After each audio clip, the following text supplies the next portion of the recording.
Bonjour à tous et à toutes et bienvenue sur ma chaîne. Je m'appelle Catherine, je suis une tricoteuse de la région nantaise et je suis très heureuse de vous accueillir une nouvelle fois sur ma chaîne pour vous parler tricot, fil, passion, laine, vous parler de tous mes encours, de mes ouvrages terminés quand il y en a et également parfois de quelques autres petites activités créatives que j'aime tester et dont je parle de manière assez rapide généralement sur ma chaîne. Vous pouvez également me retrouver sur Ravelry sous le pseudo Chania Princesse. Mon Ravelry est à jour avec les références de toutes les laines et fils dont je parle dans cette vidéo. C'est vraiment quelque chose auquel j'essaye de m'astreindre et que je regrette parfois de ne pas trouver sur les fiches Ravelry de personnes qui ont réalisé des ouvrages.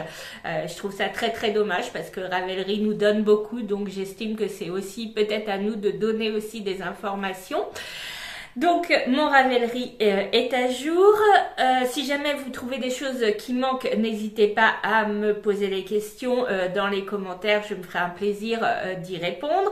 Vous pouvez également me poser des questions ou me retrouver tout simplement pour me suivre sur Instagram sous le pseudo chania.princesse.tricot. Je suis un petit peu moins présente sur Instagram, mais je fais des efforts. Voilà, je m'astreins à publier un petit peu plus parce que je me dis c'est en pratiquant qu'on commence à maîtriser les choses. Alors, je vais vous tourner cette vidéo un petit début, là, maintenant. Et puis, je vous tournerai la suite. Alors, je ne sais pas si je vous la tournerai en fin de journée ou dans 2-3 jours. Aujourd'hui, nous sommes le dimanche 9 mars, je crois. Et il fallait que je vienne vous voir ce matin car j'ai un ouvrage terminé dont je vais me séparer ce midi puisque je vais manger chez mes parents et donc les personnes qui me suivent depuis un petit moment auront bien compris que j'ai enfin terminé le gilet que je tricotais pour ma maman qui est donc le Nascent. Alors je suis désolée, j'ai fait une petite fiche donc je vais lire, voilà, mais bon, je tenais à vous donner des informations un petit peu plus complètes. Alors, je vous montre la bête. J'enlève mes lunettes parce que j'ai la baie vitrée en face et ça réverbère dedans, donc tant que j'ai pas besoin de lire, c'est pas la peine que je les mette. Alors, j'ai essayé de faire ça bien, de mettre ça sur un cintre, mais forcément, c'est une laine qui a tendance à glisser. Donc, voilà la bête. J'essaye de vous montrer ça en entier. Alors, le rouge là est un peu trop vif.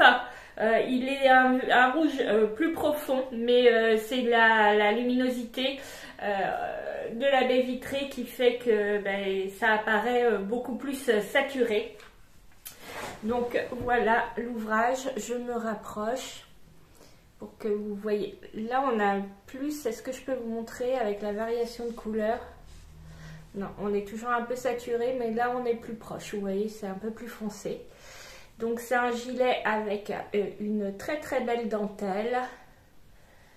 Une forme arrondie qu'on ne voit pas forcément super bien. Si voilà. Vous voyez la forme arrondie là sur le bas. Il y a donc une dentelle sur les côtes du bas. Enfin, c'est pas des côtes d'ailleurs. La finition du bas se fait en dentelle. Voilà, c'est un gilet à col-châle. Hop là. Vraiment pas pratique hein, ce truc.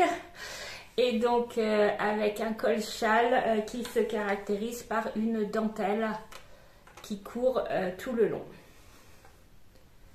Voilà.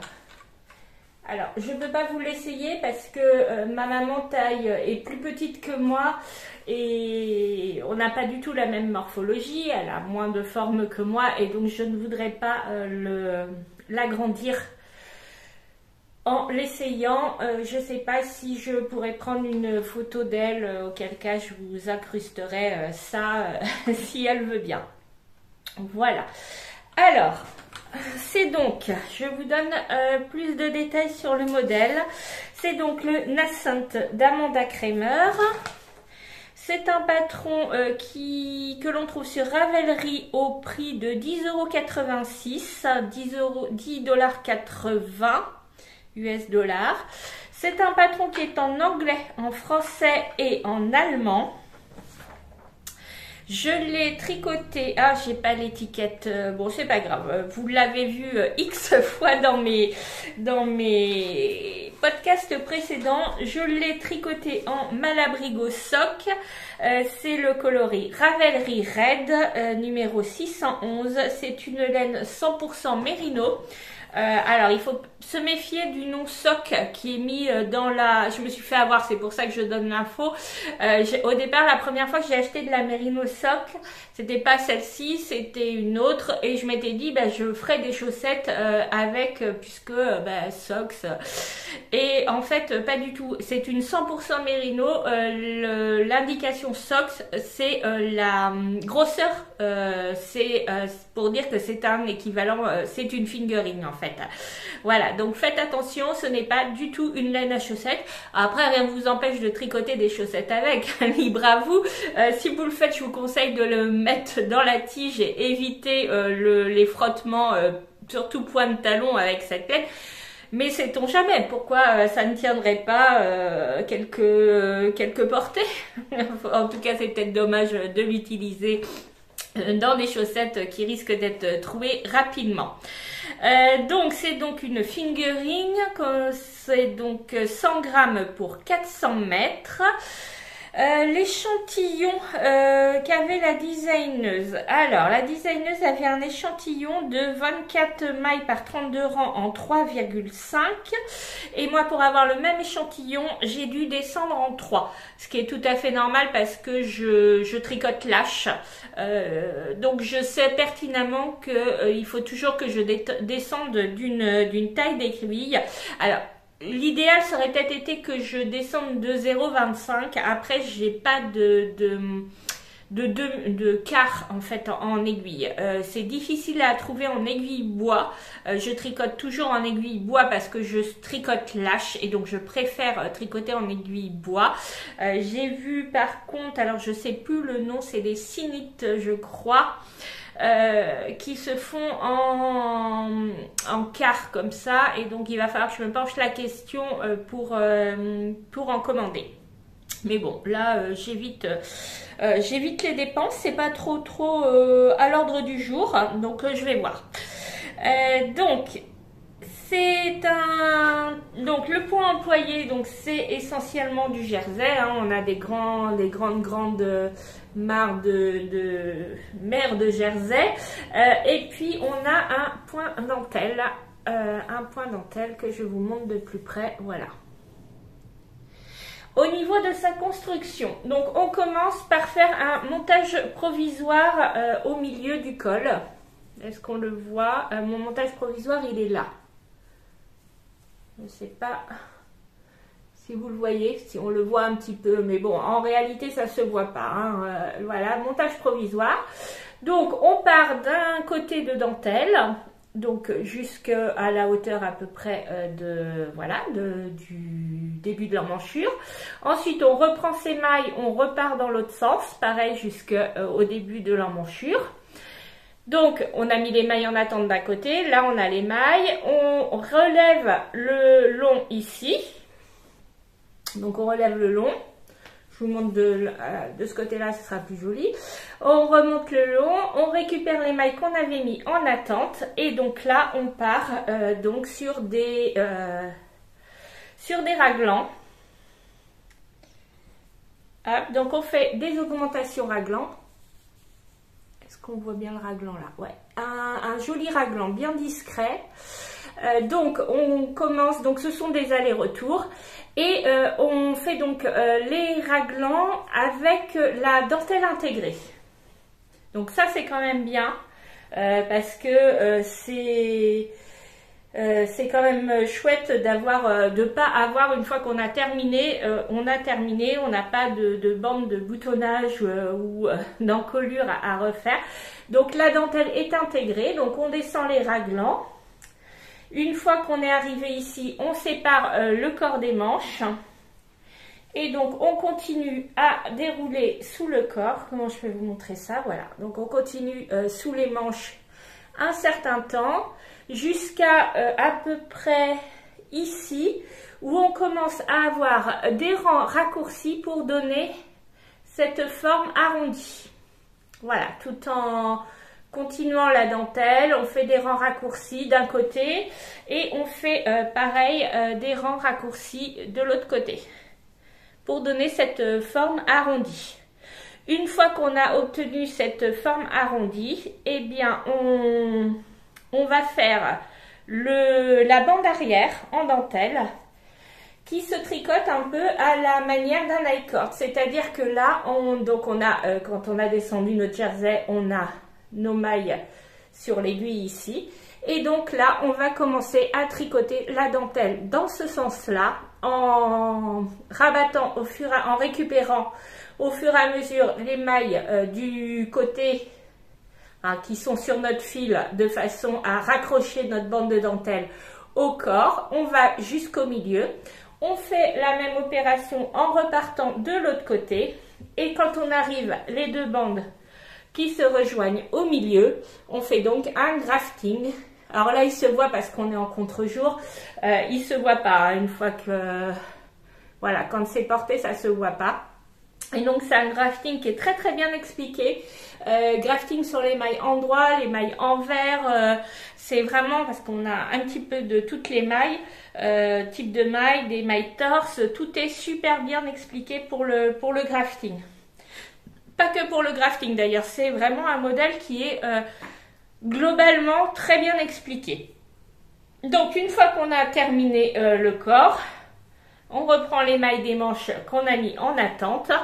Et donc là, on fait les manches avec des diminutions. Et on a une finition en dentelle. Alors moi, la finition, elle est très courte. Alors que sur le modèle, on a à peu près, je crois que c'est 15 cm de dentelle.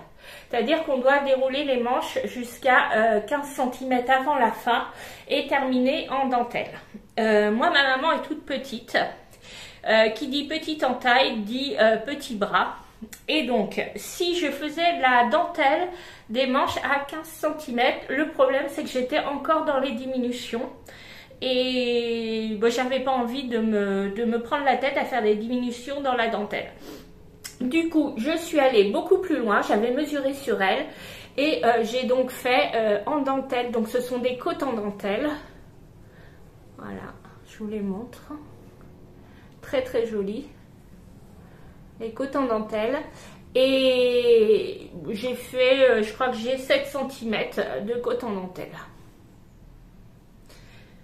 Voilà, et donc une fois qu'on a fait une manche, on fait la deuxième manche et c'est terminé. C'est ça qui est appréciable pour un gilet. Alors donc voilà au niveau de la construction. Donc la dentelle, elle est vraiment très bien expliquée, mais elle est compliquée. On ne peut pas la mémoriser, clairement, la retenir de tête. Moi, j'ai pas réussi. Pourtant, souvent, j'arrive à intégrer la musique que fait la dentelle et au bout de 1 ou 2 répétitions, on arrive à se la mettre en tête. Là, franchement, j'ai pas réussi. D'habitude, c'est pareil. Je suis plutôt diagramme plutôt qu'explication en rang par rang. J'ai pas réussi avec le diagramme. Je m'y retrouvais pas. Par contre, je trouve que le diagramme est mal fait et même les explications, parce qu'on a dans les explications 3 mailles. Si je vous dis ça, je vais pas vous dévoiler grand chose du patron, mais on a 3 mailles qui sont les 3 mailles. Comment vous expliquer? Voilà, vous avez le bord de la dentelle là, et puis en fait l'explication commence 3 mailles avant. Sauf que ces 3 mailles là, elles sont dans le jersey.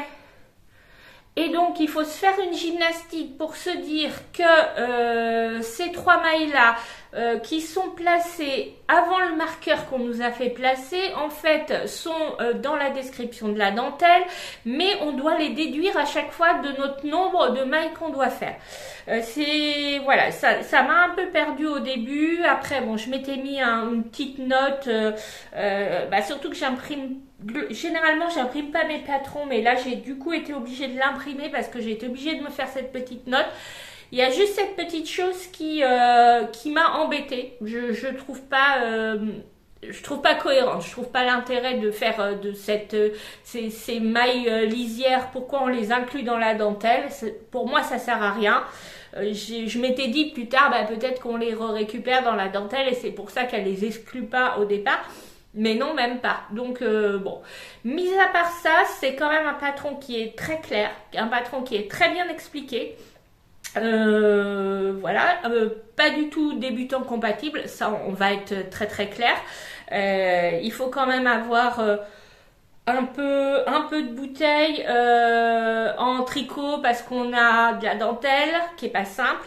On a des rangs raccourcis dans de la dentelle, c'est pas simple non plus. On a un grafting de dentelle. Alors si on n'est pas habitué au grafting classique déjà sur du simple jersey, ça peut quand même être compliqué.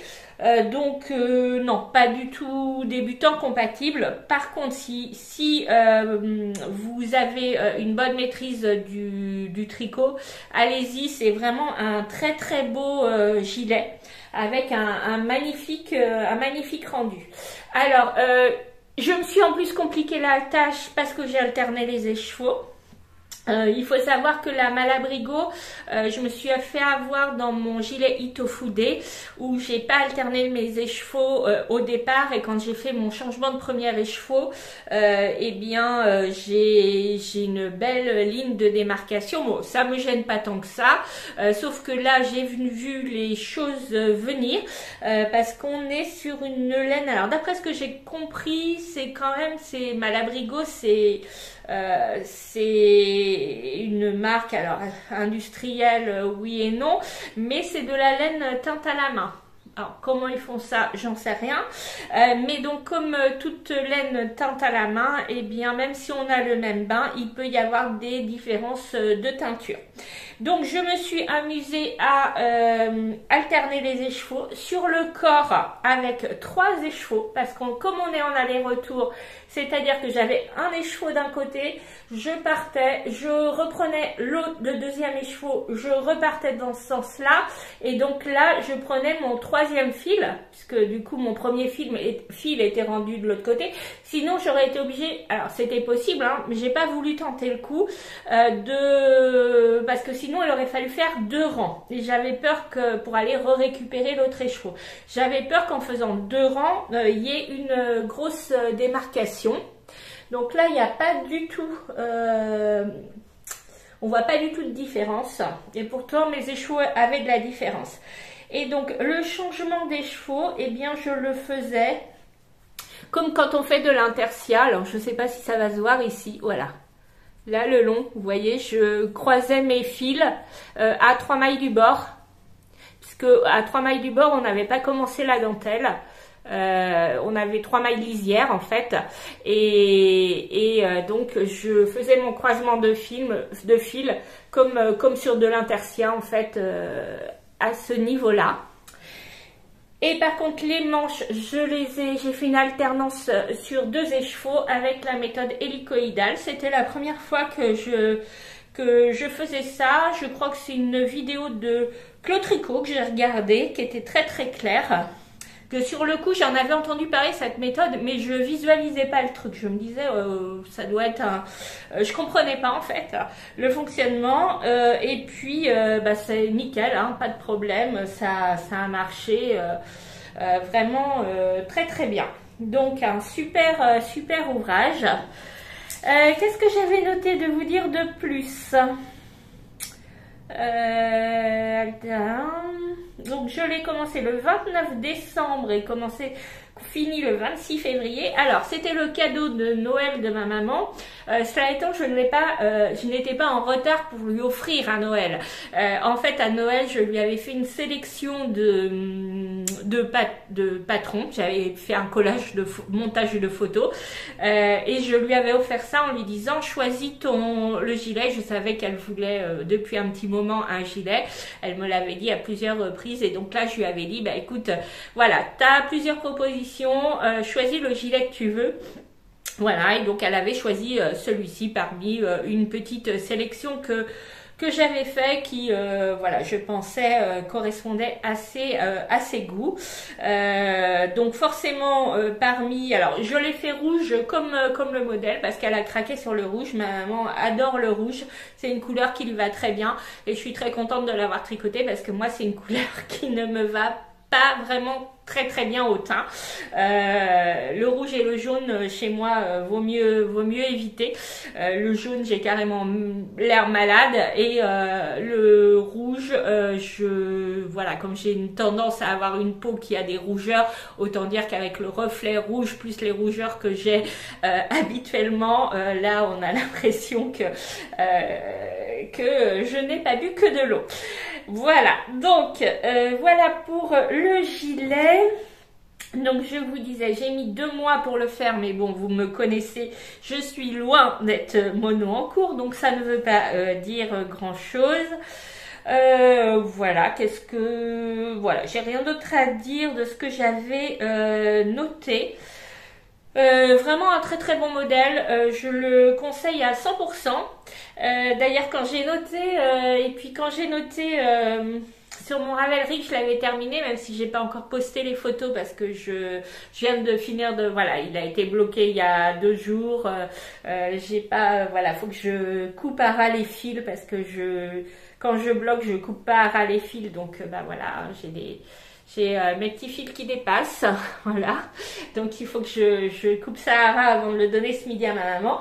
Et donc quand j'ai mis que c'était fini sur Ravelry, parce que je voulais quand même mettre la date, et j'ai mis tout de suite les poids que j'ai utilisés, la designeuse m'a envoyé un petit message pour me féliciter et elle me demandait si je pouvais poster les photos du gilet fini. Donc j'ai trouvé ça hyper sympa, ça m'a fait plaisir qu'elle m'envoie un petit mot. Donc je lui ai dit que bien sûr j'attendais juste qu'il soit bloqué, mais que bien sûr j'allais le mettre en photo sur mon Ravelry. Je vais essayer de prendre des photos de ma maman qui le porte. Je verrai, parce que là j'ai essayé de prendre des photos, mais avec la luminosité, bah, on a le même problème, on n'est pas du tout sur le même rouge, donc bon, à voir. Voilà pour mon ouvrage terminé. Je vais arrêter là pour aujourd'hui, ou pour cette session, peut-être que je vous tourne la suite après. En tout cas, vous aurez eu au moins un ouvrage terminé. Et puis bah, je vous laisse avec la Catherine du futur pour la suite de peut-être d'autres ouvrages terminés, qui sait, mais en tout cas de mes en cours, ça c'est sûr. Allez, à tout de suite. Bon, eh bien, me revoilà. Si tout s'est bien passé, vous avez dû avoir une première partie à ce podcast. Je refais donc pas les présentations parce que de mémoire, je les avais fait dans la première partie. Bah, si c'est pas le cas, bah, je bidouillerai pour vous en rajouter. Voilà, donc le Nascent, il a été offert à ma maman puisque la première partie, je l'ai tourné dimanche et là, nous sommes mercredi après-midi. Donc il a été offert à ma maman dimanche, elle était ravie. Je vais vous incruster alors je sais que j'ai tourné une petite vidéo, mais je l'ai pas regardée, donc je sais pas. Alors soit je vous mets une photo, soit je vous mets une vidéo. Voilà, vous verrez bien ce que je vais vous sortir là maintenant, tout de suite. Ouais, il est très beau. Je le reprends. Du léger. Bien. Ouais, très bien. Nickel. Donc, je me suis aperçue après, il me semble que j'ai oublié de vous dire deux petites choses, notamment premièrement, les tailles proposées pour ce modèle. Donc, on a le patron va de la taille 76 à 76 à 122 cm de tour de poitrine. Et donc, moi, j'ai fait la taille pour 112 cm de tour de poitrine. Et alors ma maman fait moins, elle fait 108 de mémoire, mais c'est ce qui se rapprochait le plus avec mon échantillon. Voilà, j'ai calculé et on est sur 112. Et j'ai utilisé tout pile 300 grammes de laine, donc de la Malabrigo Sock, donc 3 écheveaux complets. J'en avais acheté 4 parce que vraiment je suis au bout du bout, donc j'aurais pu ne pas en avoir assez. Et le 4e, je sais pas ce que je ferai, je verrai. Il me reste un écheveau, sans doute quelque chose, un châle à un écheveau pour faire un cadeau, parce que le rouge, comme je vous l'expliquais, c'est pas une couleur qui me sied particulièrement. Voilà, je pense qu'on a fait le tour pour le Nascent. Voilà. Donc, en ouvrage terminé, je vous avais dit que je ne savais pas si je vous en présenterais un deuxième.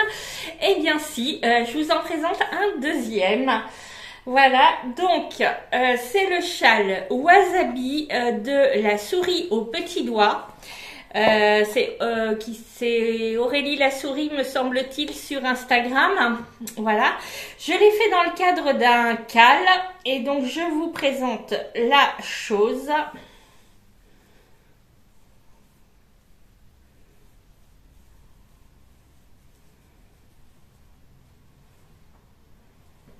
Je vous le rapproche pour que vous voyez mieux.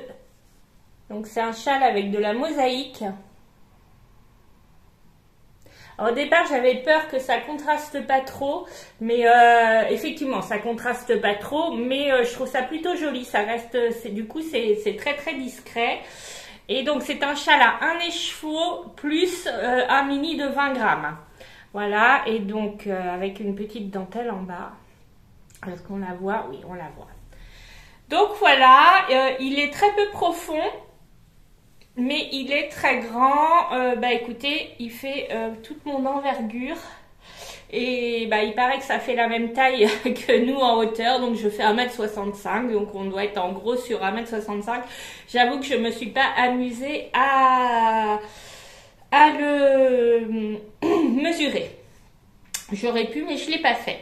Donc je l'ai tricoté dans le cadre d'un cal qui est organisé, parce qu'il n'est pas fini, je crois qu'il court jusqu'au 15 avril, par Monsieur Knitting, par la designeuse Aurélie la souris et par Madeline de la chaîne Deline Tricot. Donc moi j'étais à la recherche de châle à un écheveau, donc je m'étais inscrite sur ce cal. J'avoue que j'ai même pas encore posté la photo comme quoi je l'avais terminé. J'ai un peu lâché l'affaire avec ce cal, on est vraiment très nombreux et ça n'a pas toujours été très sympathique au début, donc bon, je me suis dit ça me fera réfléchir la prochaine fois pour mes choix de cal, parce que j'adore ça, tricoter en cal. Je trouve que c'est entraînant, je trouve que c'est voilà, on s'entraide. Alors je sais que je suis pas forcément hyper participative parce que j'ai pas forcément le temps d'être sur Instagram, ça clairement. Mais j'essaye quand même de lire les messages et puis quand je peux, j'interviens quand j'ai le temps d'intervenir. Donc voilà, donc l'ambiance du cal moyenne. Bon, je vais quand même poster ma photo pour dire que j'ai terminé, mais voilà. Donc c'est un châle qui se commence ici par un montage, c'est un garter table, j'arrive jamais à le dire. Voilà, on fait une petite bande, on récupère les mailles classiquement, et puis ensuite c'est du point mousse avec des augmentations. de chaque côté, un I-cord sur le côté, un I-cord qui a posé problème. Alors moi ça va, après blocage mais il est tendu quand même. Certaines personnes ont été carrément obligées de le détricoter tellement c'était tendu. Alors c'est vrai que moi j'ai fait un jeté avant de commencer mon rang, jeté que je lâchais à la fin sur le rang suivant en fait, pour pas me rajouter une maille. D'autres personnes ont fait la méthode de Stephen West, donc pour les I-cords, de retricoter une fois, de repasser ses mailles sur la première aiguille et de retricoter une deuxième fois avant de partir faire le rang.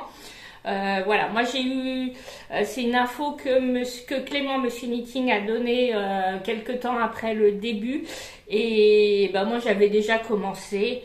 J'étais pas très loin, j'aurais pu détricoter et repartir avec cette méthode. Je l'ai pas fait, c'est vrai que j'étais, voilà, ça a dû être donné au deuxième jour. Bon, j'avais commencé un petit peu.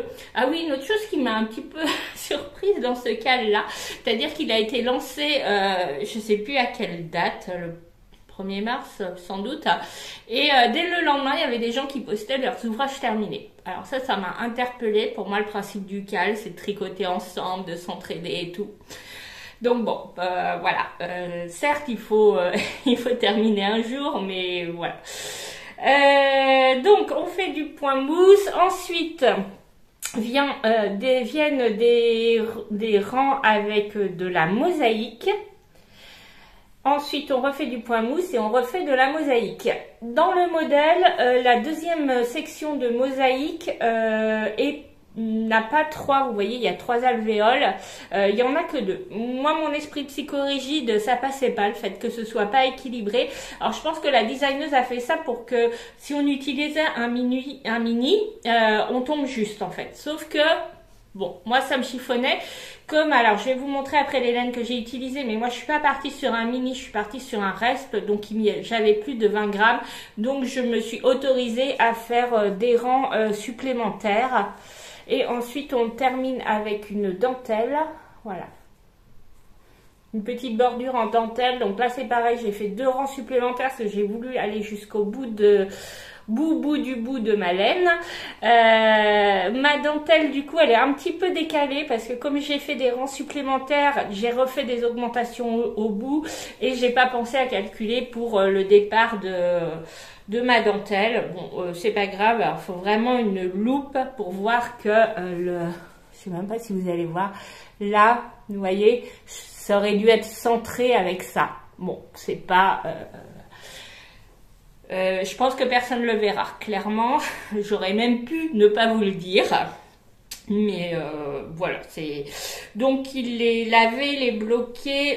Voilà, j'ai rentré les fils. Il me reste juste à les couper parce que je rentre, mais je coupe après blocage. Donc, j'ai mes petits fils. Moi, ça, c'est juste couper à ras.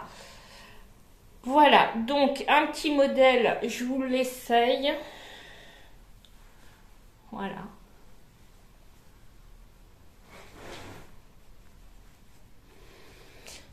Je trouve ça super à cette saison, les petits chevals, les petits châles à 1 écheveau. Alors là, c'est pareil, on n'est pas sur des super couleurs qui me vont autant à ravir. Cela étant, le marron, tout ce qui est ton de marron, ce sont des couleurs que j'adore. Et le jaune, donc...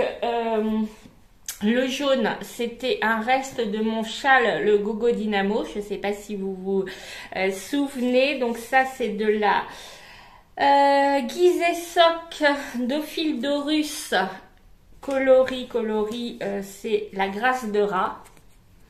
Voilà. Bon, étiquette toujours à l'envers, mais c'est pas grave. Et le second, c'est donc pareil de la Gizeh Sock Altesse, et là c'est le coloris Altesse Divine.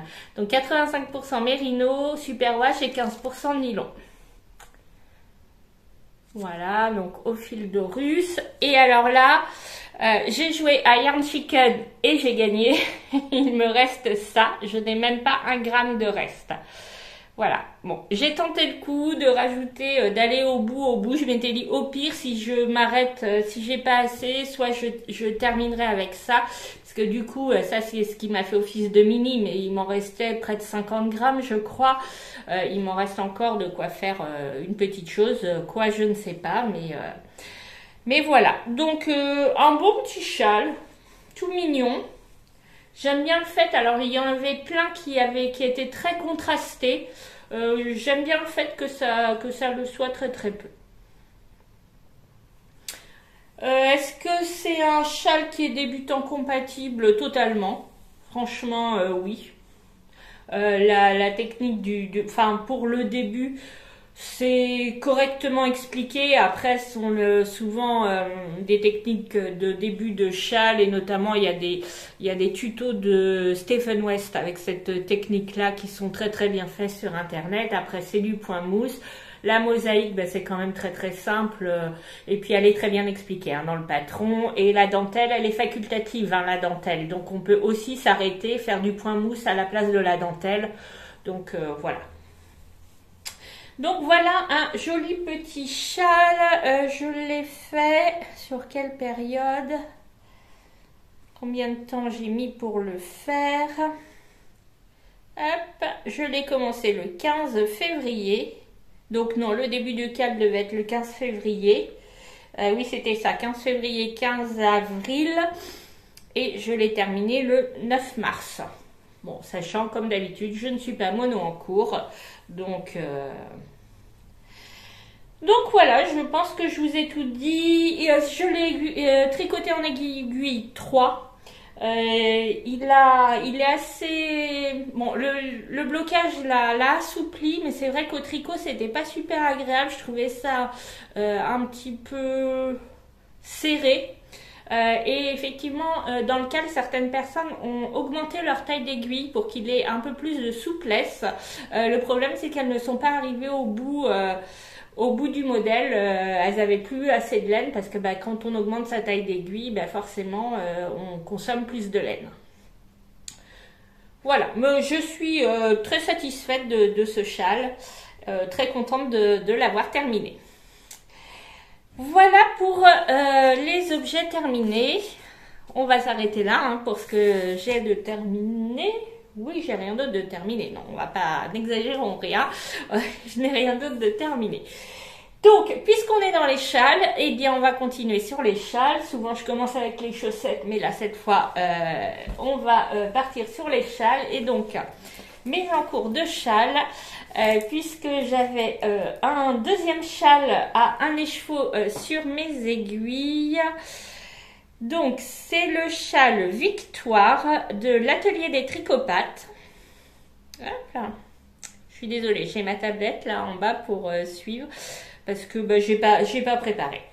C'est donc également un châle qui se tricote avec un écheveau et... Alors, il y a deux options. Soit il se tricote avec un écheveau et un mini de 20 grammes. Donc un écheveau de 100 grammes, fingering 100 grammes et un mini de 20 grammes. Soit il peut être en unicolore avec un écheveau qui fait du coup 120 grammes. De façon à avoir suffisamment pour le tricoter. Je le tricote dans les laines du petit labo Audrey V en mérinos bambou soie. Donc 65% mérinos, 20% bambou, 15% soie, 100 grammes pour 400 mètres. C'est le coloris blues du jean. Ça faisait partie de ses premières teintures. Voilà, on était sur des petites étiquettes qui ont bien changé depuis. Et je tricote donc ensuite avec un... Donc, je vous montre ça. C'est ma couleur numéro 1 qui est très très jolie, très brillante. Et ma couleur numéro 2, c'est donc un non-teint que j'avais commandé à... je sais plus où. Lily Neige, je crois. C'est du 100% mérinos. Non, 80 mérinos, 20% nylon. Voilà. Là, et c'est ce qui me reste en couleur contrastante puisque j'ai fini la partie couleur contrastante. Je n'ai pas fini le châle, mais je n'en suis pas très loin. Je vous montre ça. Donc il n'a pas du tout la même forme que le châle précédent. Puisque là, on est sur une forme plutôt triangulaire.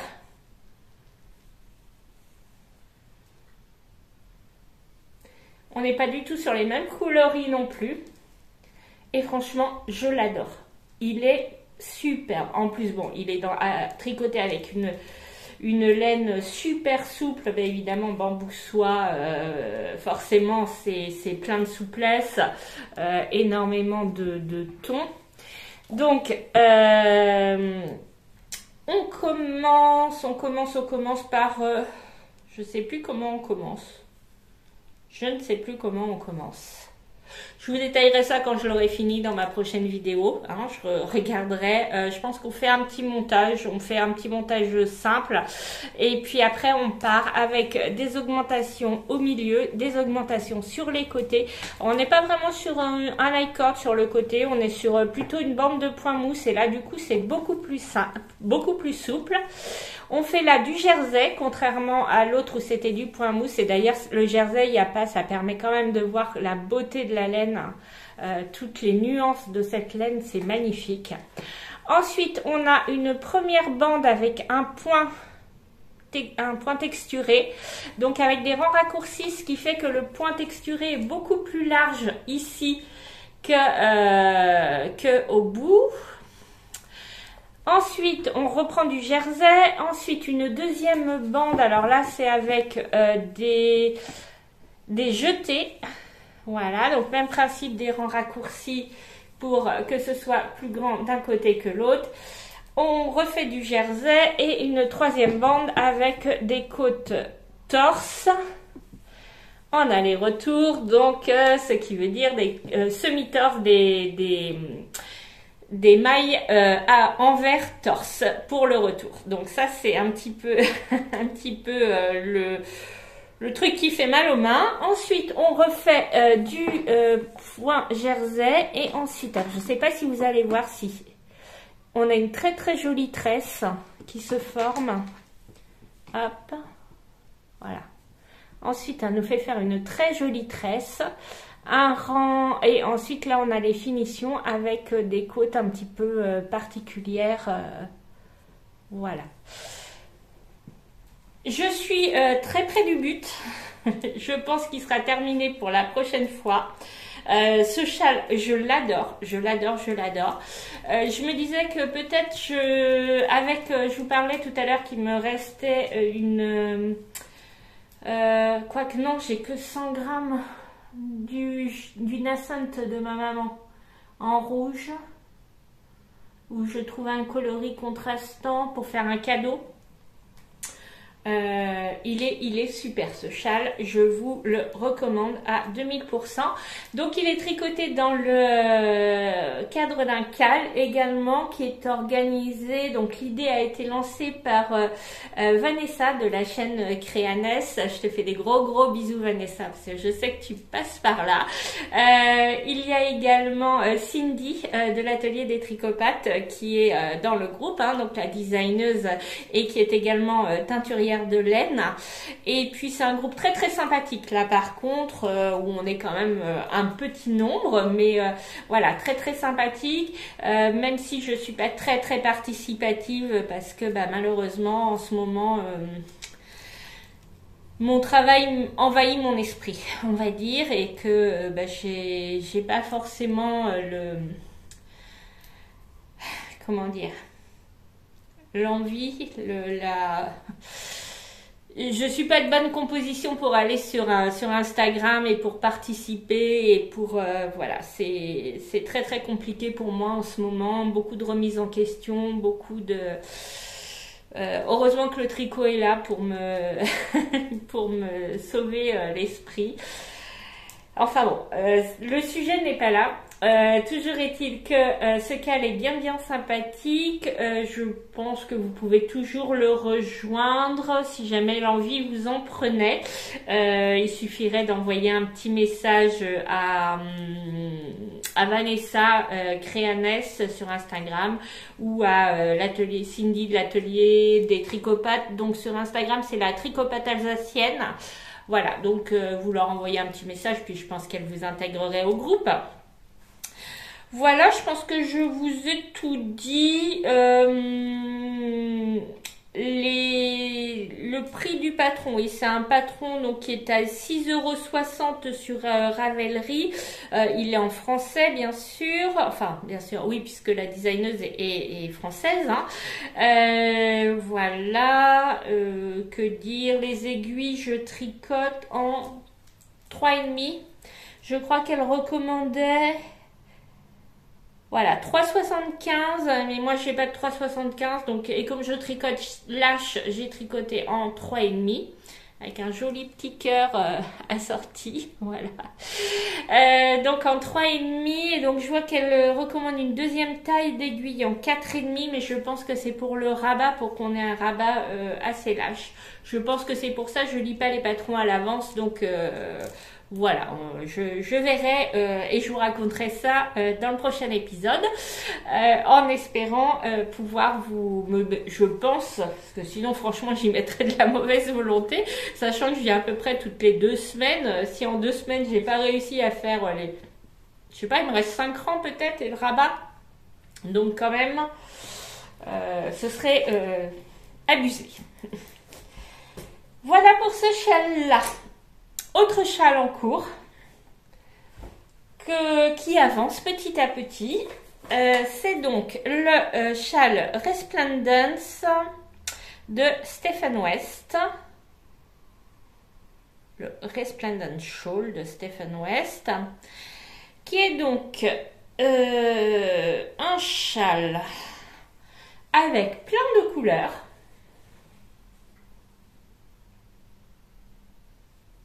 Je sais pas trop ce que vous voyez là. Alors, comme vous pouvez le constater, j'ai été sérieuse au niveau du rentrage de fil au début. Et puis alors là, c'est en train de partir en cacahuète. Hein, donc il va falloir que je me reprenne en main parce que sinon je vais pleurer sérieusement si je vais jusqu'au bout et que j'ai tous les fils à rentrer. Donc là, il faut vraiment que je me reprenne en main. Donc je le tricote en 9 coloris de Fonti bébé mérinos. Si vous voulez les références de toutes les laines, les coloris et autres, ma fiche Ravelry est à jour, j'ai tout référencé. Et les petites parties intercalaires, là, c'est donc du mohair. C'est du Glamorous Glitter d'Essentials de Rico Design. Et c'est le coloris 4. Donc je peux vous montrer, parce que là je l'ai sous la main. Et c'est glittering. Voilà, tout brillant. Bon, c'est un mohair qui n'est pas d'une douceur absolue. On va être clair. Bon, après, il est mélangé avec un mérinos. Donc, une fois que ça va. Moi qui suis sensible au mohair, alors un pull tout en mohair avec ça, je dirais non.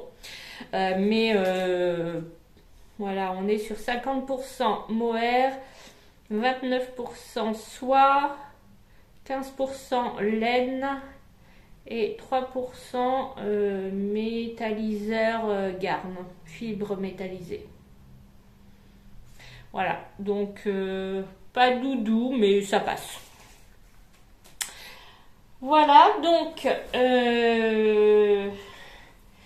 eh bien ce petit châle, on le commence là. Ça fait longtemps que je vous ai pas fait une petite description. Donc en fait, on commence par monter un I-cord très long. Voilà, qui fait tout ça. Hop. Un petit I-cord. Et alors pour celles qui aiment tricoter les I-cords, c'est bien. Ensuite, on récupère toutes les mailles le long de l'i-cord et ensuite, on est parti. On est sur une alternance donc de rangs de couleurs. Donc, il y a 9 coloris avec des rangs raccourcis, ce qui fait que ils n'ont pas la même taille. Voilà, si je vous montre sur l'endroit, ce sera plus joli. Ça n'a pas la même taille d'un côté que de l'autre. On a un petit I-cord qui se fait au fur et à mesure sur le côté, mais relativement souple. Et on intercale avec des petits trous-trous en mohair. Ces couleurs, ces 9 couleurs, je crois qu'il y a 9 répétitions. Et donc, je suis à plus de la moitié. Et ensuite, sur la fin, comme vous aurez vu sur la photo, je pense qu'on récupère les mailles dans ce sens-là et on fait une bordure. Bon, je n'ai pas été lire le patron, comme à mon habitude, je ne lis pas mes patrons. Donc, il avance doucement, j'essaye de faire minimum 3 rayures par semaine. Bon, j'en fais souvent plus, mais c'est un minimum que je m'impose. Mais là, surtout, ce qu'il va falloir que je m'impose de faire, c'est ça. Parce que sinon ça va être très très compliqué à la fin et je me connais, ça va me décourager et je vais pas le faire, je vais lâcher l'affaire. Voilà, donc ce patron est en vente au prix de 6,40 € sur Ravelry. Il est en anglais, mais bon, après Stephen West, franchement, ses patrons sont hyper clairs. Ne vous arrêtez pas avec l'anglais parce que vraiment, ça fait quand même partie des meilleurs patrons qui existent à mon sens au niveau clarté en anglais. Si on maîtrise pas trop la langue, franchement, allez-y, vous arrêtez pas à ça. Voilà, je le tricote en aiguille 3,5. Et puis j'aimerais bien pouvoir l'avoir bientôt, mais après c'est pas non plus un tricot hyper passionnant, c'est du point mousse. Alors certes on a des rangs raccourcis, on a des changements de couleur, on a des petits trous, mais quand même c'est pas fun à faire, c'est quand même très très répétitif et c'est même pas un tricot zéro cerveau parce que pour les rangs raccourcis on est obligé de compter. Donc bon. Après, je l'aime bien, hein. Vraiment, je l'aime beaucoup. Sinon, il y a longtemps que j'aurais lâché l'affaire, ce qui n'est pas le cas. Et puis, le rendu, je le trouve très très coloré. Pareil, hein, je suis pas sûre que ce soit des couleurs qui m'aillent super bien au teint, mais c'est pas grave parce que voilà, j'avais envie d'un petit peu de fun. Donc, on en a fini avec les châles. Je vous propose de passer maintenant aux chaussettes. Alors, les chaussettes, j'ai 3 paires de chaussettes sur mes aiguilles. Alors, premièrement, les chaussettes que je réalise avec les laines de mon calendrier de l'Avent d'Audrey V, le petit labo. Ce sont celles qu'on avait eues qui correspondaient aux laines du mois de mars. Je n'ai pas pris... c'est de la Miss Classic Socks et elle l'a appelée la chance. Et ça, celle-là, il y a de la Stellina dedans. Alors, je sais pas si voilà. Vous voyez, ça brille un petit peu. En tout cas, elle est magnifique. Voilà. Donc, j'en ai terminé une. Je la fais sur la base du modèle qui s'appelle Hermione's Everyday Socks de Erika Lueder. C'est un patron gratuit sur Ravelry. Et donc, voilà ma première chaussette. Donc, c'est une chaussette avec un point texturé tout simple. Alors, j'ai monté ici 72 mailles parce que je fais toujours 72 mailles pour mes côtes. J'ai fait des côtes 1-1 toutes simples. Cette fois, j'avais envie de côtes 1-1 toutes simples. Ensuite, il y a un point texturé, tout simple, très très bien. Et voilà, c'est juste une alternance de points en vert et points en droit. Très très bien expliqué dans le patron. Ensuite, j'ai fait mon talon habituel. J'ai pas pris le talon du modèle. J'ai appliqué mon talon à à gousset renforcé à gousset que je fais habituellement. Et ensuite on repart donc le dessous en jersey. Regardez comme c'est magnifique, en plus ça brille. Voilà, le dessus en point texturé et la pointe. Pareil, ma recette classique des chaussettes, c'est le modèle, les chaussettes Moréa, modèle gratuit de Même les Anges tricotent. Voilà, que ce soit le talon ou la pointe, j'adore ces explications-là, je les trouve super bien faites, donc je prends toujours ça. Donc voilà pour ma paire que j'ai terminé ce matin. Et donc j'ai juste fait le montage de mes côtes. J'ai même pas commencé le premier rang, mais je me suis dit allez hop on y va, on monte tout de suite le reste. Et donc bah, c'est prêt pour moi pour demain matin, puisque je m'astreins tous les matins à tricoter. Alors les jours où je suis soit en week-end, soit je suis en télétravail, donc je n'ai pas de temps de transport, je peux donc gagner un petit peu de temps. Je m'astreins à tricoter 20 rangs de ma chaussette le matin, c'est la première chose que je tricote. Et les jours où je vais au bureau, c'est-à-dire 3 jours par semaine, lundi, mardi, vendredi, j'en tricote 10. Voilà, et donc en faisant ça, tout ce rythme-là tous les jours, vous voyez, j'ai commencé donc le 1er mars ma chaussette, je l'ai fini ce matin, la première chaussette, et nous sommes le 12 mars, donc j'ai mis 12 jours. Et puis donc une fois que j'ai fait mon quota de rangs, je les range jusqu'au lendemain. Donc ce matin j'ai fait la pointe et j'ai fait le montage de la deuxième chaussette. Donc voilà pour cette première paire de chaussettes. Deuxième paire de chaussettes qui est ma chaussette de transport en commun que je tricote.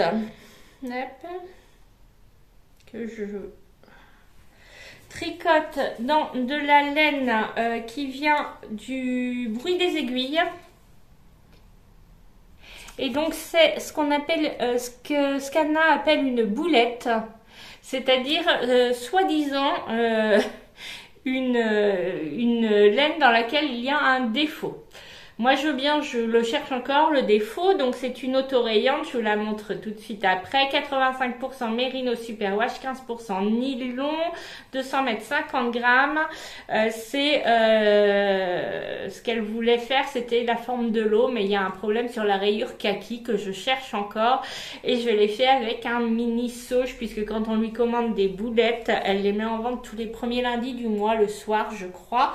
On peut demander le mini assorti. Et donc voilà ma première chaussette, donc que je tricote donc avec celle-ci. Alors peut-être que le coloris kaki lui convenait pas, hein. Et donc ça c'est un sauge.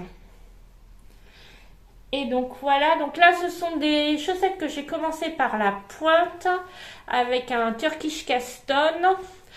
Pourquoi par la pointe? Je trouve que quand on a une quantité précise de laine, c'est mieux on gère mieux la quantité de laine par la pointe. Et comme là, je voulais absolument diviser en deux, hein, pour avoir mes rayures. En plus, j'ai des grands pieds, hein, donc j'ai pas une super marche parce que je chausse du 41, donc oui, hein, c'est comme ça. Donc voilà, ensuite j'ai fait un talon, alors c'est pas ce que je préfère, mais un rang raccourci, mais pour les rayures ça cassait pas le rythme des rayures. C'est donc c'est quel talon que je fais? Le Shadow Wrap Heel. Ouais, je crois que c'est ça. Et donc ensuite j'ai fait la tige, j'avais envie de côte de 2, donc j'ai fait des côtes de 2. Et là par contre, alors j'ai voulu faire un rabat souple, alors c'est pareil, la 64 mailles, j'ai oublié de préciser également dans mon autre paire de chaussettes où j'avais monté 72 mailles, mais sur le dernier rang je fais 8 mailles de diminution pour faire un pied à une tige et pied à 64 mailles. Là pareil, j'avais 64 mailles, j'ai fait un rang sur lequel j'ai fait une augmentation de 8 pour avoir 72 mailles pour mes côtes. Et là j'ai voulu faire un rabat très souple. D'habitude, je fais un Xiaowei, le rabat Xiaowei sur des côtes 1-1. Là, j'ai fait un bidouille en fait et ça fait un petit peu un effet chou-fleur. Bon, alors après, une fois que ce sera sur ma jambe, clairement, l'effet chou-fleur, on le verra plus. Hein, donc, certes, je pourrais vous présenter mes chaussettes sur des beaux bloqueurs. Ça ne se verrait pas que ça fait chou-fleur. J'ai pas de bloqueur à chaussettes, je bloque pas mes chaussettes, je vois pas l'intérêt. Elle se bloque sur mes pieds, tout simplement. Donc voilà. Donc première chaussette. Deuxième chaussette, eh bien, elle est un petit peu en stand-by parce que j'ai un problème d'aiguille. Je n'ai que 2 paires d'aiguilles en 2,25. Alors vous allez me dire, bah oui, mais là, tu as montré que 2 paires de chaussettes. Mais non, j'en ai une 3e. Et donc, comme j'ai terminé ça, j'ai récupéré ma paire d'aiguilles en 2,25 pour la passer sur mon dernier ouvrage. Alors effectivement, j'ai une 3e paire d'aiguilles, mais je vous l'avais montré dans mon podcast précédent. C'est celle qui est toute tournicotée là, et donc inutilisable clairement, hein, les aiguilles Adi. Si vraiment ceux qui n'ont pas vu ces magnifiques aiguilles, je vous invite à voir mon podcast précédent où je vous les montre et ce que ça donne au bout de quelques utilisations et clairement fuyez. Donc, 3e paire de chaussettes, et là, je suis particulièrement fière de moi. C'est-à-dire, ce sont mes chaussettes du Colorwork Cuff Club de Summerly Design. Donc, un club auquel je me suis inscrite au mois d'août. On a un patron de jacquard tous les mois, tous les débuts de mois. Et donc, ça faisait un moment que je traînais une chaussette terminée, que je disais, il va falloir que je fasse la 2e. Donc, c'est majoritairement de la laine cheval blanc. Voilà, je vous la montre. Est-ce que j'ai une étiquette? Je crois que pour la bleue, j'ai une étiquette. Ouais, voilà. C'est de la balade de cheval blanc. Donc, pour la grise, la bleue, la rouge. Voilà, la blanche c'est de la Jawol de Langue, donc pareil, hein, tout est référencé dans mon Ravelry, hein, donc Jawol Langue. La jaune, c'est de la Edelweiss de Kremke. Attention, non superwash si vous l'utilisez, celle-ci, il faut le savoir. Alors après, peut-être que ça supporte bien le lavage en machine, hein, mais méfiez-vous quand même. Donc voilà, là ce sera plus beau de ce côté-là. Donc en fait, j'ai fait un montage 72 mailles. Ensuite, on avait une petite grille de jacquard. Ensuite, on a des rayures alternées. Donc bon, on voit, je suis pas au top de l'alternance des rayures. Il faut juste que je pense à le faire en vis-à-vis pour l'autre chaussette de façon à ce que ce soit à l'intérieur du pied. J'ai fait un talon le même que tout à l'heure, rang raccourci, en rouge, pointe en jaune. Je pense que pour la 2e, je vais inverser les coloris de la pointe et du talon. Parce que oui, voilà où j'en suis de la 2e. Donc, j'ai commencé les côtes, j'ai fait la partie jacquard et donc j'en suis aux rayures. Donc très très fière, et donc ma paire d'aiguilles est là puisque je tricote en Magic Loop mon jacquard selon, j'ai suivi le tuto qu'avait fait Sophie au fil de la ruche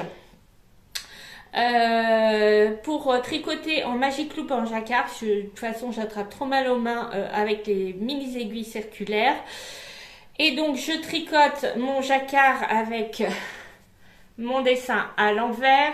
Je ne tire pas du tout au niveau de même quand je fais mes changements d'aiguille ou autre, vraiment je laisse très très lâche. Et je voulais quand même vous parler d'un petit objet que j'ai acheté. Certains l'auront vu parce que je l'ai posté sur Instagram. C'est une bague à jacquard qui est en cuir, que j'ai commandé sur l'Ode aux ateliers. Oui, c'est ça. Il me semble que c'est ça. Je vous mettrai le lien de la boutique dans la barre de description. C'est une petite bague à jacquard que j'avais vue sur les vidéos de Éléonore, fille de nuages. Et une bague à jacquard, j'en avais déjà acheté en plastique sur Amazon. Le problème, c'est que je trouvais ça pas mal, mais en fait c'était pas adapté à mon doigt. Ça glissait de mon doigt, j'arrivais pas du tout à m'y faire, alors que là, quand on l'achète, clairement elle nous demande de mesurer le tour. Donc on s'est expliqué où est-ce qu'on doit prendre la mesure de notre tour de doigt. Et donc en fait c'est fait sur mesure, donc ce qui fait que c'est bien, ça tient bien au niveau de la main. J'ai galéré les 2-3 premiers rangs, je me suis dit là t'as encore été mettre de l'argent en l'air, voilà. Et une fois que j'ai trouvé la technique, mais franchement c'est génial, génial, génial. Je sais pas si vous allez voir la différence. Alors celle-là je l'ai faite sans bague à jacquard. Je sais pas si vous allez voir la différence de... Alors, ça c'est sans et ça c'est avec. Vous voyez comme c'est bien plus fin, bien plus régulier. Là, mon jacquard, il est nickel. Alors que là, désolée pour le bruit, c'est mes aiguilles qui tapent. Voilà, alors sachant que je tricote en jacquard d'une seule main. Si je tricote avec les fils des deux côtés, mon jacquard est trop lâche, ça ne va pas. Donc je tricote avec mes deux fils de la main droite puisque je tricote à l'anglaise. Et du coup, je lâche le fil à chaque fois. Et du coup, je pense que ça a une influence sur... je vais essayer de pas cogner. Voilà, sur ma tension. Donc là, vous voyez, c'est pas terrible. Enfin, ça va, hein, alors que là, vraiment, mon jacquard, il est magnifique. Ouais, je sais, je me lance des fleurs.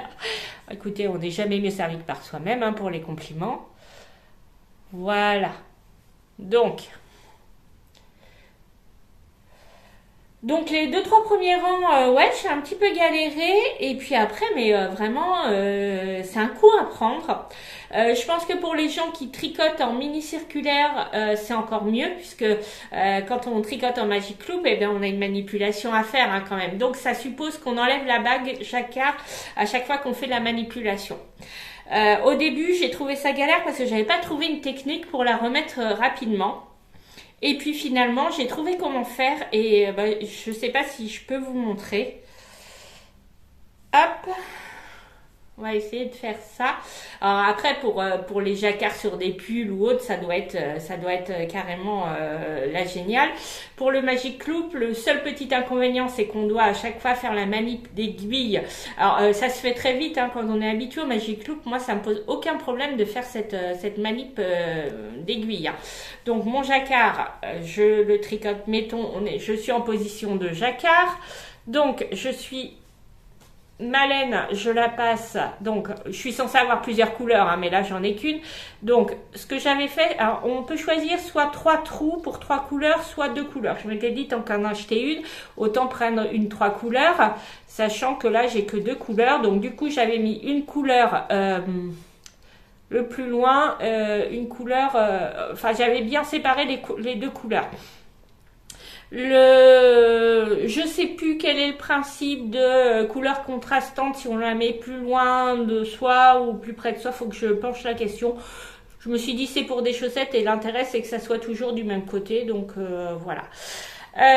Donc quand on a quand on a fait notre manip, on a lâché ça de notre doigt, hein, clairement. Donc ce que je faisais à chaque fois, c'est avant de commencer, donc j'enfile je récupère mon boîtier jacquard et donc pour pouvoir le mettre facilement, ce que je fais, c'est que je l'enfile là, je tire mon truc et je passe tout de suite mon doigt. Oh, non, je vous montre mal en plus. Voilà, donc le temps de faire de remettre ma bague jacquard, je la tiens comme ça. Hop, je fais ça et je remplace. Voilà, et là, je suis prête à tricoter. Voilà, je suis pas au top des tutos, hein, je vous préviens tout de suite. Et puis en plus là, je tiens loin, donc c'est moche. Donc je vous remonte. Donc mettons, j'enlève ma bague là pour faire ma manip de hop, je la mets. Donc là, c'est pas ma main qui tricote, hein, c'est pas ma main qui tend le fil, hein, mais c'est juste pour me faciliter la vie pour enfiler ma bague jacquard. Voilà. Donc je tire bien mon fil qui soit prêt et du coup, je sais que ma bague jacquard, je vais la mettre sur ce doigt-là puisque c'est ce doigt-là qui tient mon fil. Donc ce que je fais, c'est que hop, je commence à mettre mon fil comme je fais d'habitude. J'entoure mon fil et d'habitude, je prends mon fil là. Mais sauf que là, au lieu de mettre mon fil comme ça, hop, j'enfile ma bague jacquard que je récupère. Elle est à portée parce qu'elle est déjà tenue par mon autre doigt. Voilà. Et là, je peux commencer à tricoter. Et donc, normalement, si j'ai plusieurs fils, eh bien, je vais prendre le fil qui m'intéresse. Si j'ai une autre couleur, là. Si j'ai une autre couleur, là, je prends l'autre couleur, en fait. Voilà. Hop, hop. Et nickel. Et je peux changer de couleur comme je veux. Voilà. Alors après, pour les gens qui tricotent à la continentale, je ne peux pas faire de démonstration. Mais toujours est-il que vraiment, ce petit investissement, je valide à 200%. J'ai eu franchement un très beau jacquard. Mon pied passe sans problème. Voilà, il est vraiment très très souple, hein. Voilà. Donc, je vous recommande ce petit outil. Non, je ne suis pas payée pour en parler. Je partage juste mes bons plans. Voilà, quand je suis contente de quelque chose, je le dis. Et voilà, je trouve ça intéressant de le partager. En plus, ça fait travailler un petit artisan français. Et c'est toujours, voilà, c'est toujours bien quand on peut se permettre de le faire. De faire travailler ce genre de personnes. Voilà pour ma chaussette jacquard.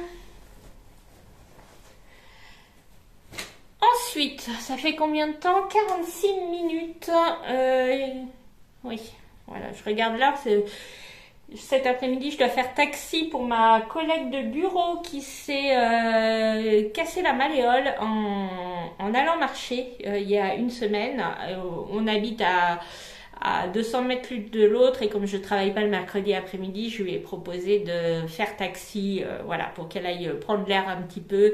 Elle a une botte de marche, donc elle peut faire quelques pas. On va aller faire 2-3 courses ensemble, voilà. Donc c'est pour ça. Mais ça va, j'ai un peu de temps, elle n'a pas le temps de sortir avant 16h, donc j'ai un petit peu de temps encore devant moi. Il reste 2 ouvrages, voilà, je ne sais pas combien de temps va durer ce podcast, mais sûrement un petit peu plus longtemps que d'habitude. Quoique mon dernier où je vous ai tout déballé a duré quand même un sacré bout de temps. Donc ensuite nous allons passer, il me reste 2 en cours, la Cumulus Blues de Petite Knit que je tricote dans de la Bergère de France, de la Angel de Bergère de France, qui est dans mon stage depuis au moins une quinzaine d'années, qui est composé de 44% de polyamide, 32% d'acrylique et 24% de mohair. C'est donc une lace 25 grammes, 275 mètres environ, un coloris, je crois que c'est corail. Qu'est-ce que j'avais? Non, goyave. Voilà. Et il était référencé en Ravelry, un coloris goyave. Voilà, et donc je vous montre où j'en suis. Donc on ne présente plus la Cumulus Blues de Petite Knit. Hop, où est l'avant, où est l'arrière. Voilà. Et donc voilà où j'en suis. Donc là j'ai bien progressé. Donc on commence par le haut en tricot à plat, ensuite on rejoint devant. On fait des raglans. On va peut-être pas voir très bien. Ils sont très beaux les raglans. Ça c'est mon fil de... Voilà, des raglans. On sépare le corps des manches et ensuite on fait le encore. Donc, je sais pas si je vais jouer à Yarn Chicken ou pas. J'avais 10 pelotes, comme ça, je les tricote en double. J'avais calculé normalement par rapport au métrage, sachant que moi je fais la taille 8. Alors si je m'en tenais à mes mensurations, j'aurais dû faire la taille 6. Mais compte tenu de mon échantillon, je fais la taille 8, je le tricote en 4. Non, en 4,5. 4 c'est pour light cord. Donc j'ai fait une partie du corps, je suis revenue refaire, donc c'est un high cord au niveau du col. Voilà, je vous avais dit la dernière fois que j'allais arrêter le corps et repartir sur les manches parce que j'étais pas sûre de ma quantité de laine. Il me reste 4 pelotes en plus de celle-ci. J'en avais 10 au total, ça veut dire que là j'en ai quasi 6. Mais finalement, j'ai réfléchi, je me suis dit, si je pars sur les manches et que j'ai plus assez pour faire le corps, autant je peux porter un pull qui a des manches 3/4, autant si mon pull est trop court, je ne vais pas assumer, je ne vais pas le porter. Donc, je me suis dit, on ne va pas faire comme ça. Donc, j'ai mesuré jusqu'à quelle taille il faut que j'aille pour que ce soit acceptable pour moi. Donc, il faut que je fasse encore 10 cm. Je crois que j'ai marqué quelque part. Hop, voilà, ouais, j'ai un mini marqueur là.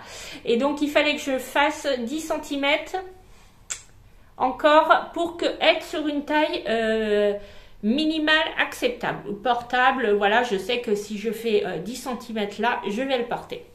Donc, je vais faire ces 10 cm là. Je ne vais pas faire la corde. Je vais mettre mes mailles en attente, je vais faire mes manches, je vais voir jusqu'où vont mes manches, je garderai forcément un peu de laine pour faire la corde, ça c'est sûr. Et comme ça va me permettre de mieux évaluer qu'est-ce que je peux faire comme longueur de manche. Ça me semblait mieux pour pouvoir me situer et d'être sûre au moins que j'allais porter parce que le corps serait assez long. J'ai quelques rondeurs, dirons-nous, pour rester correcte. Donc forcément, je n'assumerai pas trop le fait que ce soit trop court. Voilà. J'aime beaucoup. C'est pas très doux. Bon, après, il y a... c'est pas piquant non plus, c'est pas. Voilà. J'ai pas d'avis sur la question. À tricoter, alors je me suis dit parce qu'en fait ça glisse pas tellement, hein, ça accroche surtout que je tricote avec des aiguilles en bois, je préfère, et ça accrochait pas mal. Et en fait j'ai pris la technique de mettre une aiguille plus petite à gauche qu'à droite. Donc là j'ai une aiguille de 4,5, là j'ai une aiguille de 4 et franchement, mais ça me change la vie, ça glisse tout seul. Donc je me dis, mais pourquoi j'ai pas pensé à ça plutôt, puisqu'on s'en fiche que l'aiguille de gauche soit plus petite, c'est pas celle là, autour de laquelle on enroule le fil, qu'on fait la maille. Donc peu importe en fait. Et là nickel, je déroule. Ça c'est mon tricot que j'emmène au bureau le midi. Donc pendant ma pause déjeuner, je peux lire et tricoter en même temps. Ça fait beaucoup rire mes collègues de me voir faire les deux en même temps. Bah oui, hein, on perd pas une minute. Donc voilà pour la Cumulus Blues.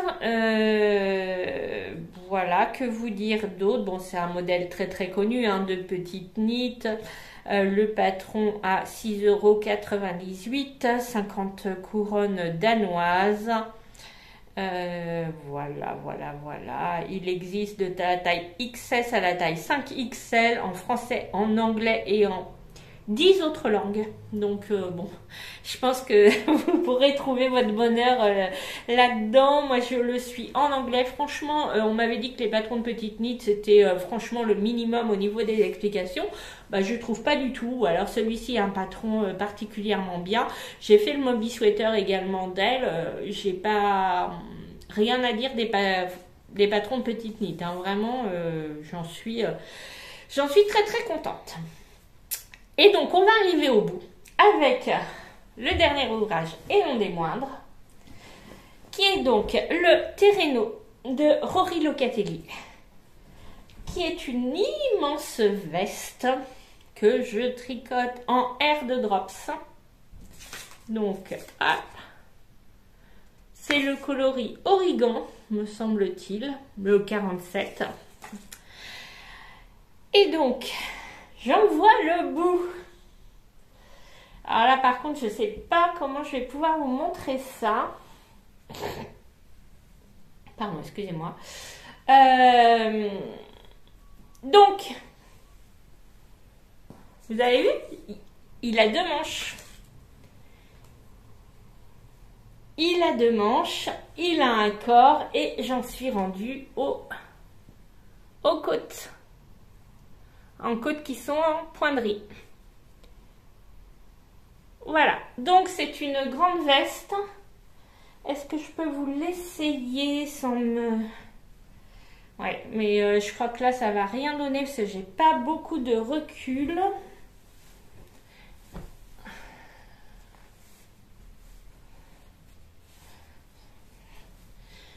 Alors, je vous recule sans vous faire tomber. On essaye. On essaye jusqu'où on peut aller.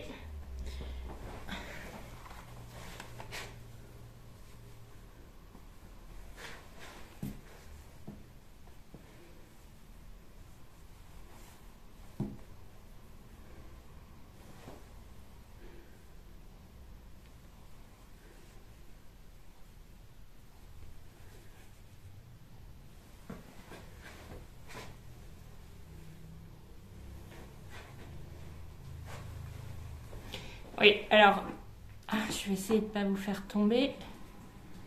Alors, vous êtes sur une installation, alors un panier à linge renversé sur ma table de salon, un petit carton au-dessus et mon téléphone posé dessus. Mais ça marche. Un jour, peut-être j'investirai dans un trépied, mais bon. Tant que ça marche comme ça, je me dis il faudrait peut-être plutôt que j'investisse dans une lampe parce que tant que je peux tourner dans mon salon, on n'a pas trop de soucis d'éclairage.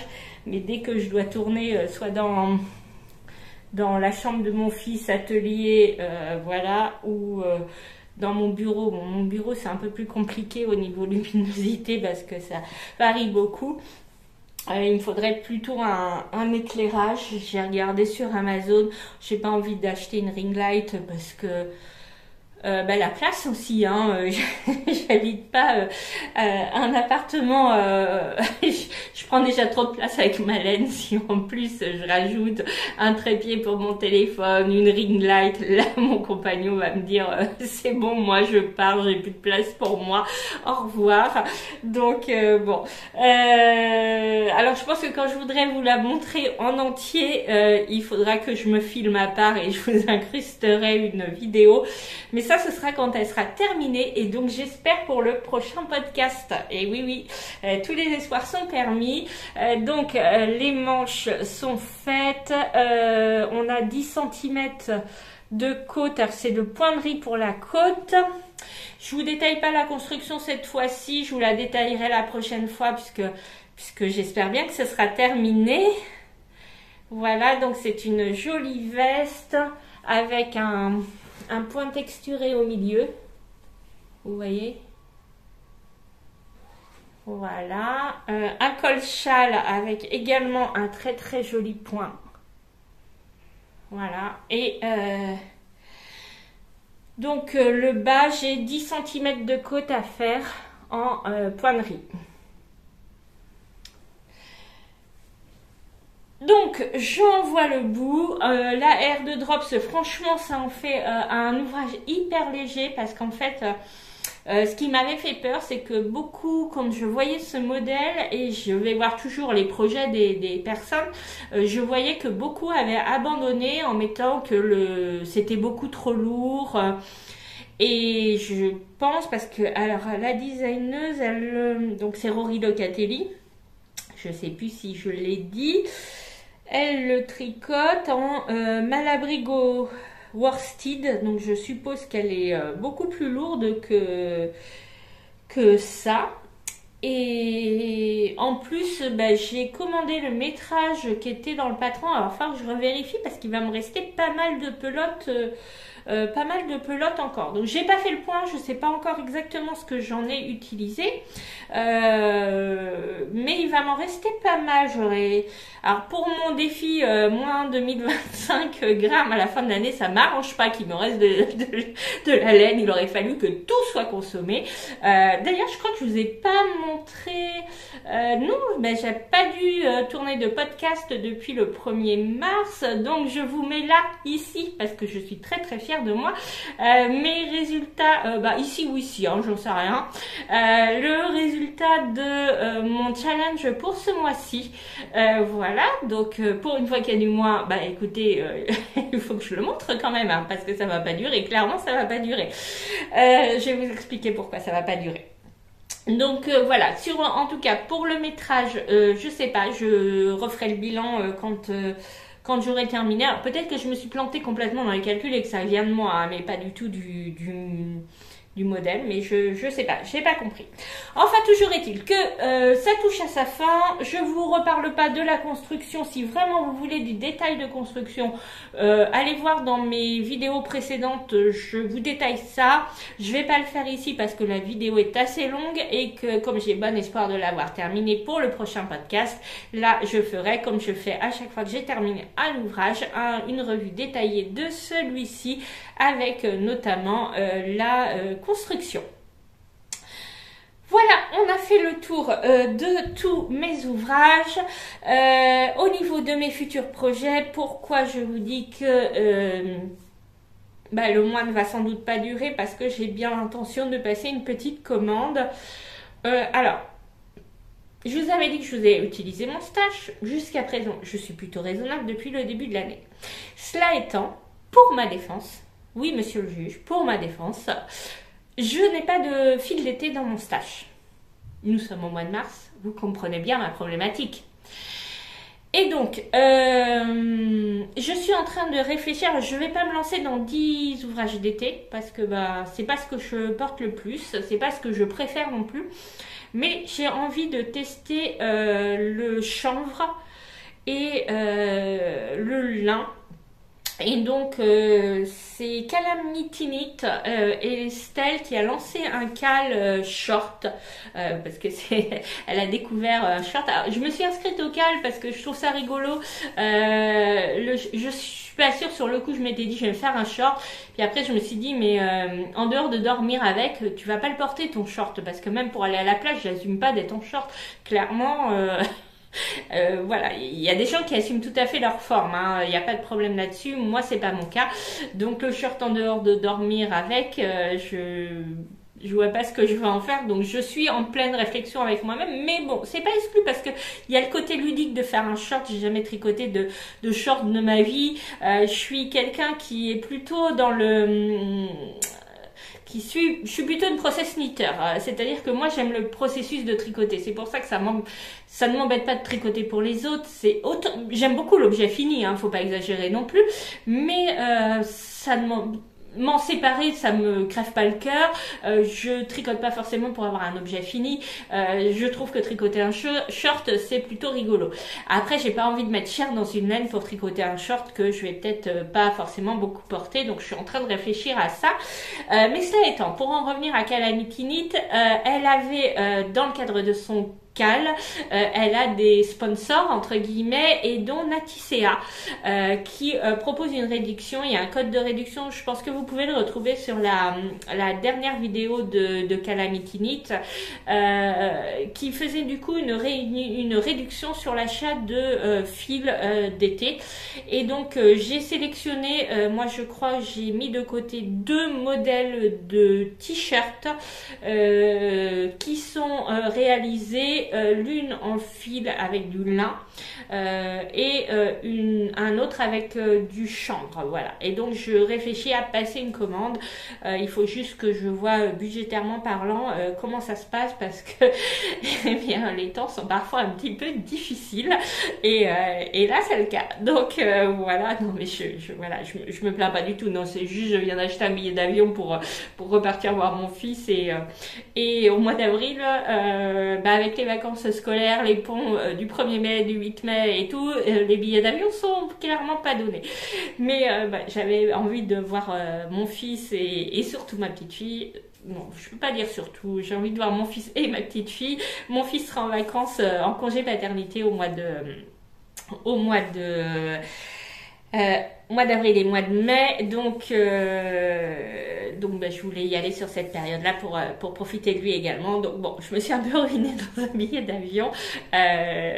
Donc bon, je réfléchis pour mes achats de l'aide, mais je sais qu'en tout cas, je vais quand même sûrement investir là-dedans.